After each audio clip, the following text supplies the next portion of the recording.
After watching a lot of tennis at the Australian Open, I just wanted one thing, and that is playing tennis myself. So we booked an Airbnb close to the tennis courts here in Trafalgar, and I met this guy and asked him if he wanted to play a match, and he said yes.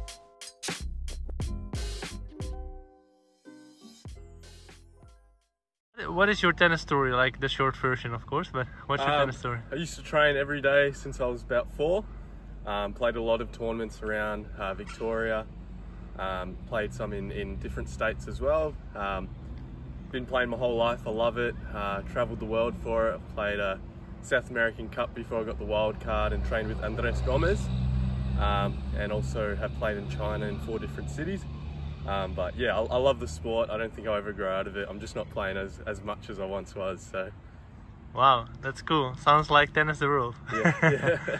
And what is your, like, if you want to share with me already, what's your biggest strength on the court? Oh, it'd probably be my cross-court forehand, so I guess we'll find out. Alright, we'll Let's find see if it out. can hold Yeah. up today. So. Nice. And the Australian Open is on right now. Yeah. We know the finalist. Do you follow it? Yes, yeah. Alright, so who do you think is gonna win it? Sinner, mate. Sinner has Sinner? to win. Has All to right. win. If it's not Alcaraz, then Sinner. Alright, cool. I'm with you. I'm with you. Yeah. Nice. Have a good match. Yeah, and for sure. let's go. Let's do it. Alright, ladies and gentlemen, I will talk you through the match, and I can say that this start of the match was pretty good from my side. I was feeling the ball, I was moving quite well, and yeah, I was just really liking the fact that I was on court again. Yesterday I saw Elon play and I was impressed by how hard he was hitting the ball, but I was not quite sure if we had the same level. So I had a really good start, but the second game was maybe one of my worst games ever. I was just not moving well, and especially like my timing was off. In hindsight, I think it would be better if I just relaxed a little bit more and give myself the time to feel the ball and to start moving better, and just come in the rhythm of the game, because I just played once in the last 30 days and I could feel that.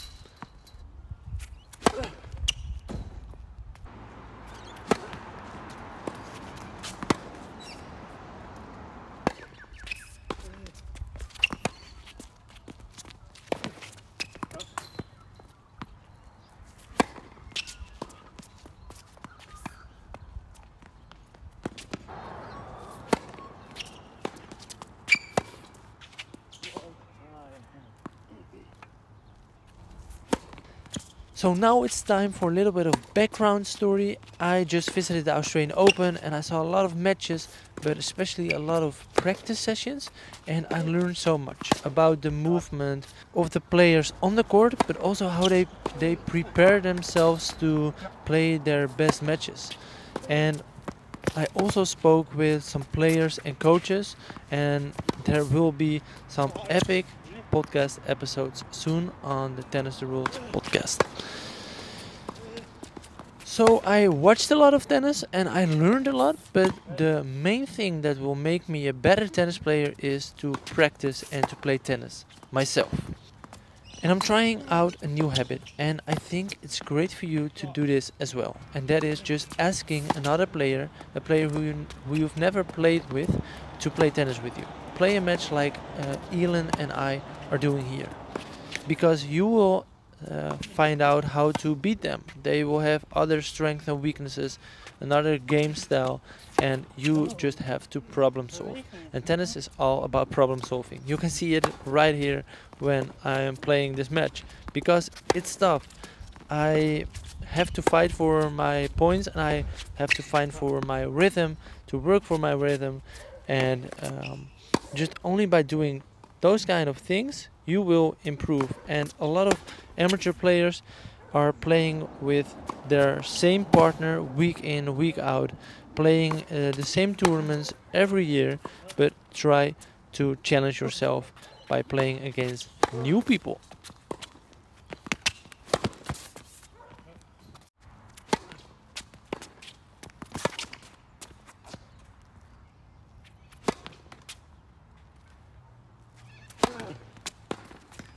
Oh my god, I'm so lucky with that shot. And at this moment I got 3 break points. But in this game you can see that I haven't played that many matches. But think about it yourself. When do you want to be at your peak of your tennis level? Is that when the competition starts? Is that in a particular tournament? And what are you doing right now to be at that peak?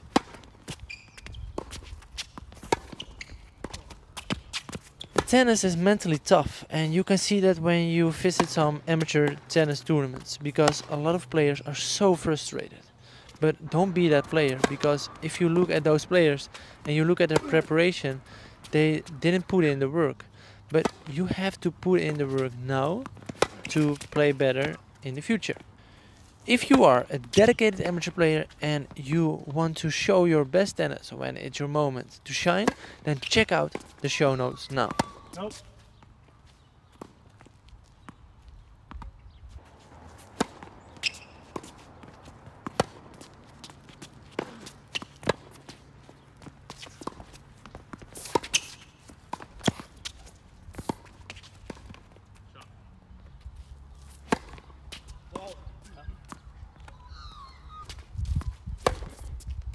That big.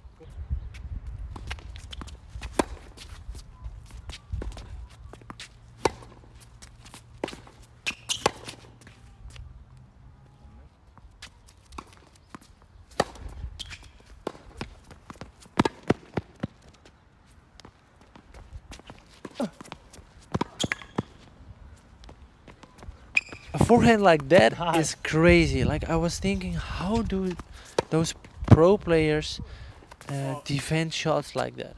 But they do it. And at this moment, I really needed to win this game. Otherwise, I will lose. And I don't want to lose against my first Aussie opponent. Right now, the point of the match, crazy effort by Elin.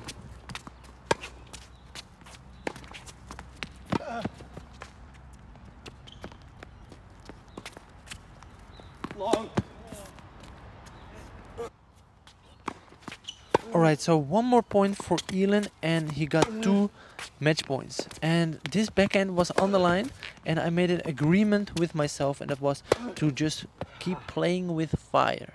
Like we all experience this when we play tennis, that when it's a tight match, it's gonna get close, that we tend to play it more safe.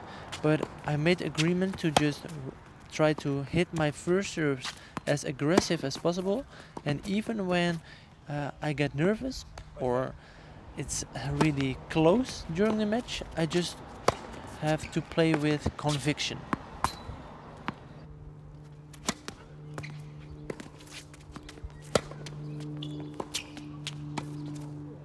As you can see, I'm using Swing Vision, and Swing Vision collects a lot of valuable information about your game. It is full of statistics, but besides that, it's easy to review your own match. The footage of your match you just see right here on YouTube. So if you want to use Swing Vision yourself, go to the show notes because we've got a tennis.world/Swing Vision deal for you. And I use Swing Vision also for the online coaching.